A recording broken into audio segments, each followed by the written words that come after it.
Let's ask South Carolina Senator Lindsey Graham, who joins us now. All right, we've seen it. Year one, they control everything in Washington, Senator. Have you ever seen anything this bad? No, it's a complete disaster on multiple fronts, and I say that with no joy in my heart. But I told you so about Joe Biden. He's been wrong about everything on foreign policy for 40 years, but your opening was great. Let's just look at the border. We had the lowest illegal crossings into the country at the end of President Trump's term in the last 40 years. Now we have record levels of illegal crossings because Biden changed Trump policy. Look at Afghanistan. If he had done nothing in Afghanistan, kept it just like Trump had it, it wouldn't be the disaster it is today. So here's the sum total. The American people are suffering.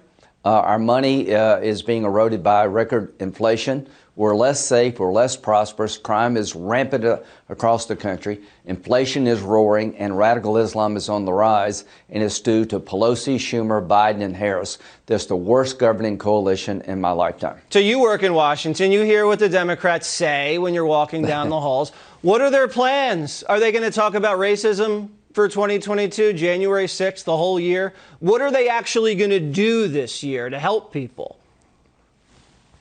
Apparently sing songs. The problem is they can't change their policies because the left has Biden in a box. If he tried to go back to Trump policies on the border, AOC would go crazy, right? So we shut down the pipeline, the Keystone Pipeline. How strong is AOC? Is she real strong? People live in fear of a primary from her and the radical left. If you're middle-of-the-road Democrat, your biggest fear right now is to cross these people. The Keystone Pipeline was shut down that provided oil and gas to Americans coming from Canada and from our own domestic reserves here. And we allowed Russia to build a pipeline to help their economy. This makes no sense. Crime is rampant.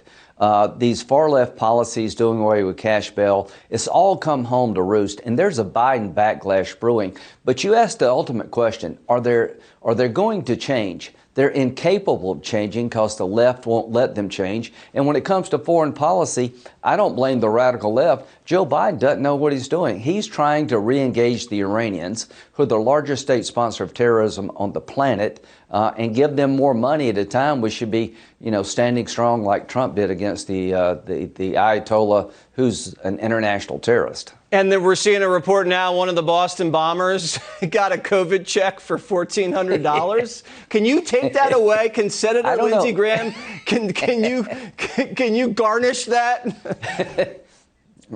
I think the money is gone. He bought gifts with his family. Imagine being a victim of this guy.